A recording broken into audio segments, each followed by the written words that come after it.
Creek here at the campground. When I got here, the ranger showed me where the tent area was, and I just picked site 128, just because it looked good. And oh man,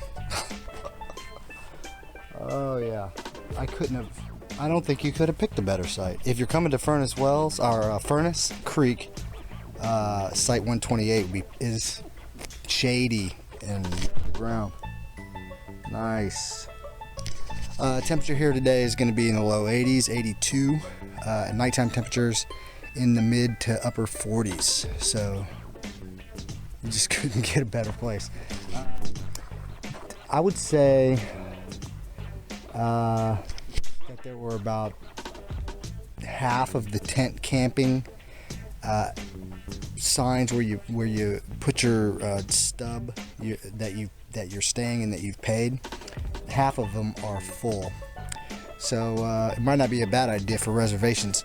I paid for one day with the intention of just staying one day, but I could easily spend more than one day at this park because this is fantastic. Just been up to the general store, and they do have produce. It's very expensive. Let me see, I think it was $2 for a tomato, 90 cents for a lime, 50 cents for a jalapeno. I want to say it was $2 for a can of black beans. They do have a restaurant, multiple restaurants here at Furnace Creek. Hamburgers and French fries. A hamburger is going to run you $15. And that doesn't include anything else. So you're going to be paying close to $20 for a hamburger and fries and a Coke. I have a bag of rice, and this kind of food, man, I'm telling you, this is the way to go. I could probably make a meal for 6 or 7 people using this kind of food, fresh vegetables, for probably less than $20, which would be the price of a hamburger. Also, this stove is the MSR. I mean, it's the MSR Dragonfly, and boy, it's loud when you have it running at full blast. It's like a jet engine. But the reason why I say, and I've owned probably 6 one-burner backpacker type stoves over the last 20 or 30 years, mostly because I'm a gear nut and I wanted it. But this stove is by far has the finest control over the throttle, over the amount of heat that's produced. It simmers like no other one-burner stove, and I just can't say enough about it. It's the way to go.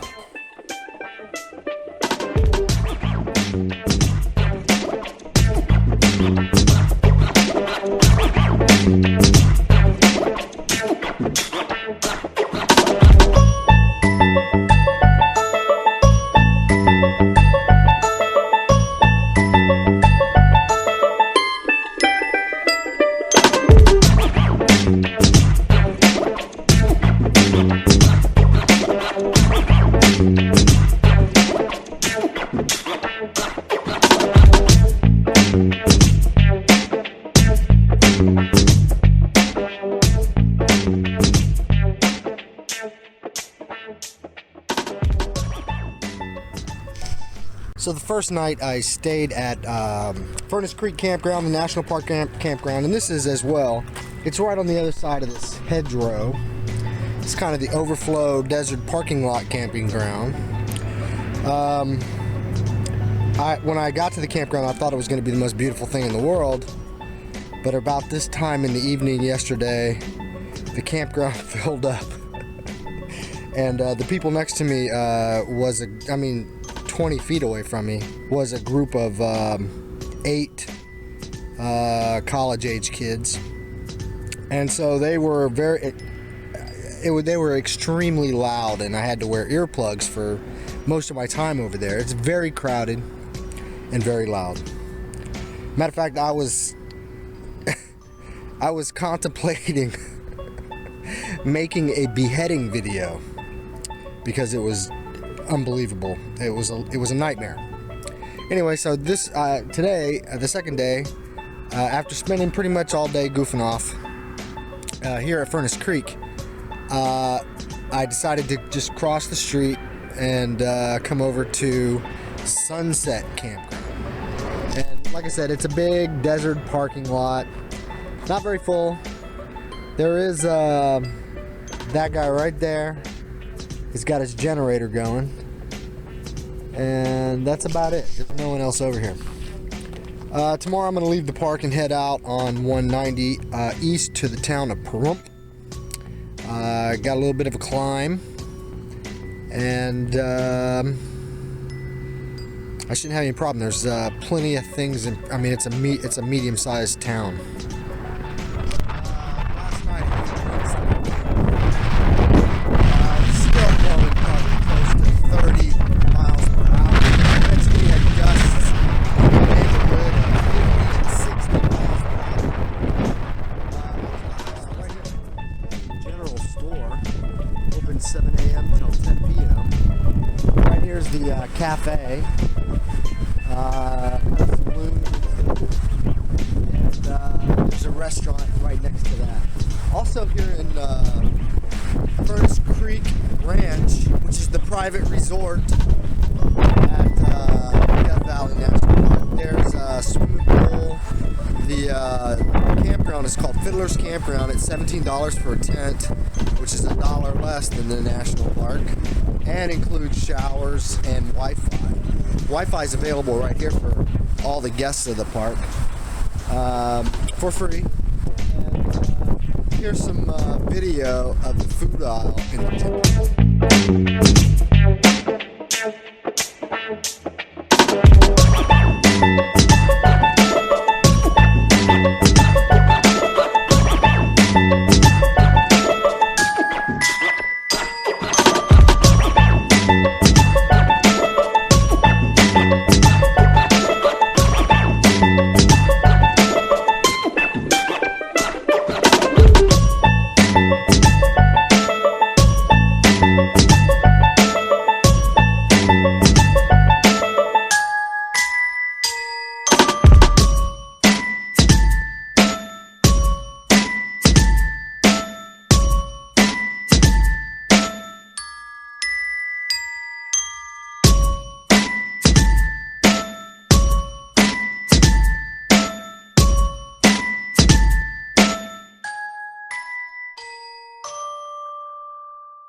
going down again here on Sunset Campground.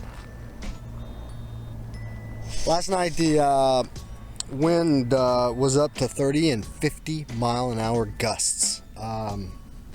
Knocked down the power, all this dust. I mean, it was just a total blackout. Tent made it through, didn't fall down. Bent a little, one of the poles on this side was a little bent, but beyond that, it was no problem. So what I did was, when I woke up this morning, it was just as bad as the wind was terrible, and it would have been right in my face as I'm headed east. Actually, the wind was out of the northeast. So I spent another night here. $12. It's not too bad. This time I'm camping up a little closer to the bathroom facility. There's no showers in there, just a bathroom. Flush toilets though. And there's the water sink right over there. You can see right behind the bathroom. If the wind were to come up again like it did last night, I would move my gear, my tent, to the lee side of this building and just allow the building to take the brunt of the force of the wind. Tent, I'm quite surprised. What I ultimately did was laid the bike down and just took the poles out, and then just got back in. I actually did the whole spiel from inside the tent, not getting out of the tent, because I was worried that the tent would be somewhere in Southern California. So I just laid. I didn't really have a problem after that. I just laid in the tent with it draped over me, and the poles were out. Anyway, tomorrow morning, headed to Pahrump. I need to go to a bike store. Having some problems with my brakes. I need some new brake pads. And so it's kind of a divert for maintenance to get that fixed.